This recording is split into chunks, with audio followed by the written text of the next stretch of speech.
వైఎస్ఆర్సీపీ అధికార ప్రతినిధి పుత్తా శివశంకర్ రెడ్డి మీడియా సమావేశంలో మాట్లాడుతూ రాష్ట్రంలో గత 7 నెలలుగా డైవర్షన్ పాలిటిక్స్ రాజ్యమేలుతున్నాయన్నారు.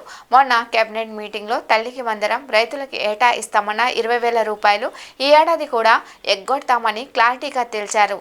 జనం తిడతారని భయపడి 700 కోట్లు కుంభకోణం జరిగిందంటూ తప్పుడు ప్రచారం మొదలుపెట్టారని మండిపడ్డారు.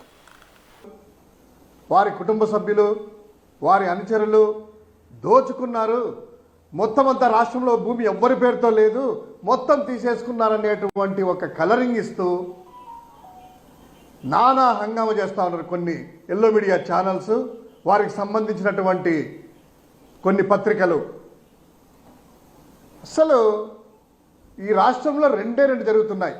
కూటమి ప్రభుత్వం ఏర్పడినప్పటి నుంచి 2 అంశాల మీదుగానే పరిపాలన అనేటువంటి జరుగుతూ ఉంది. ఒకటి డైవర్షన్ పాలిటిక్స్, డైవర్షన్.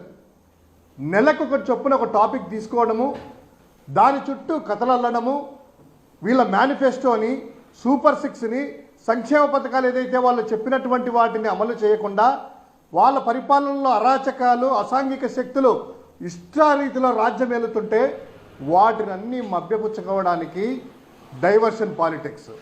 ఇక రెండవది వైఎస్ జగన్మోహన్ రెడ్డి గారిని, వారి కుటుంబ సభ్యులని, అదేవిధంగా వారితో ట్రావెల్ చేసే వాళ్ళందరినీ కూడాను వారి క్యారెక్టర్ని అసాసినేట్ చేసే విధంగా ఈ యొక్క 2 అంశాల మీదుగానే వారి యొక్క పరిపాలన జరుగుతూ ఉంది.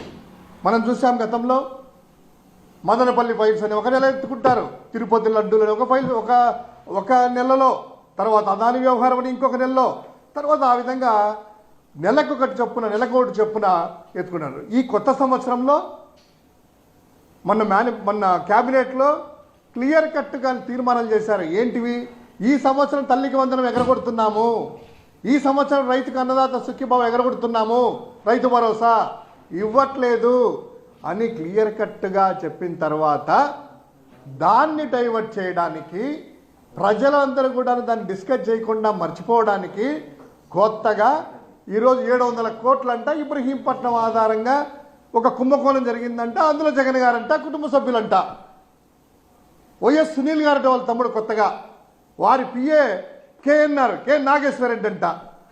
వీళ్ళందరూ ఎట్లంటే ఒక ఫేక్ ఫ్యాక్టరీ, తెలుగుదేశం మేనేజ్ చేసేటువంటి ఒక వారి యొక్క ఐటీడీపీ కావచ్చు, సోషల్ మీడియా కావచ్చు, ఒక ఫేక్ ఫ్యాక్టరీ అనేటువంటిది ఒక ఫ్యాక్టరీ పెట్టుకొని ఆ ఫేక్ ఫ్యాక్టరీలో ఫేక్ న్యూస్ క్రియేట్ చేయడము, దాన్ని ఎల్లో మీడియాకు అందించడము, ఆ ఎల్లో మీడియా అదే అజెండాగా చేసుకొని దాని గురించి పుంఖాలుగా ప్రచురించడము, కథలుగా అల్లడము, ఆ వ్యక్తిత్వాన్ని హననం చేయడము, ఇదే పనిగా పెట్టుకున్నారు. అయ్యా 700 కోట్ల కుంభకోణం అంటున్నారు కదా, ఈ కుంభకోణంలో ఒక 2-3 ఛానల్స్ అయితే మరీ మితిమీరి, మరీ ఆవేశపడుతూ, మరీ ఎక్స్క్లూజివ్ అని, ఒక కథనాలని విచ్చలవిడిగా మీరు చేస్తున్నారు కదా. అందులో ఒక్క వాస్తవమైనా మీరు చూపిస్తారా?